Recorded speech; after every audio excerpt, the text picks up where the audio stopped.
बाबा चंदोरकर जी की सहायता इस प्रकार की। जब बाबा अपने किसी भक्त को मुसीबत में फंसा देखते थे तो तुरंत उनकी सहायता करते थे। एक बार उनके प्रिय शिष्य नाना चंदोरकर अपनी किसी मित्र के साथ पुणे से तांगे में यात्रा कर रहे थे। तांगा काफी तेज दौड़ रहा था कि अचानक ही घोड़ा हिनहिनाने लगा। घोड़े के ही अचानक ही हिनहिनाने से रुकने से तांगे का संतुलन खराब हो गया और वह उलट गया, जिसे नाना चंदोरकर और उनके मित्र दोनों ही तांगे से नीचे गिर गए। उस समय बाबा अपने भक्तों के साथ धूनी के आगे बैठे थे कि अचानक ही उन्होंने इस घटना का पता चला। उन्होंने अपने दोनों हाथ से संग की ध्वनि निकालते हुए कहा, नाना मैं तुम्हें चोट नहीं आने दूंगा। इस प्रकार उन्होंने अपने दोनों हाथ आगे किया और फैला दिया। यह सब बाबा की लीला का ही परिणाम था कि नाना चंदोरकर और उनके मित्र को एक खरोच तक भी नहीं आई और फिर वे तांगे में सवार हो गए। जब नाना चंदोरकर यात्रा करके लौटे तो उन्होंने बाबा को अपने साथ घटी घटना का सुनाई। बाबा ने नाना चंदोरकर की ओर देखा और मुस्कुराते हुए बोले, नाना यह सब ईश्वर की लीला है। एक बार नाना चंदोरकर की इच्छा हुई कि हरिश्चंद्र पहाड़ी पर बने मंदिर में भगवान के दर्शन किए जाए। अतः वे हरिश्चंद्र पहाड़ी की ओर निकल पड़े। पहाड़ी इतनी ऊंची थी कि वहां पहुंचते उन्हें प्यास लगने लगी।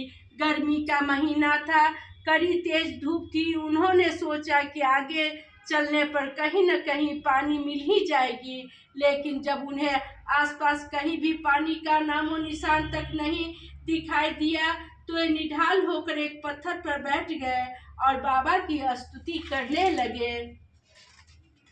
उस समय बाबा तात्या और सामा एवं अन्य भक्तों के साथ बैठे विचार विमर्श कर रहे थे। एकाएक ही बाबा बेचैन होते हुए बोले, नाना चंदोरकर मुसीबत में है, मुझे उनके लिए पानी का प्रबंध करना है, नहीं तो प्यास के कारण उनके प्राण सूख जाएंगे।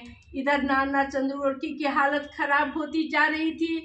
उन्होंने कुछ नहीं सूझ रहा था वे क्या करें। तभी अचानक ही एक भील हाथ में डंडा लिए वहां आ पहुंचा। बोला, शायद तुम्हें जोर से प्यास लगी है, मगर परेशान होने की कोई बात नहीं।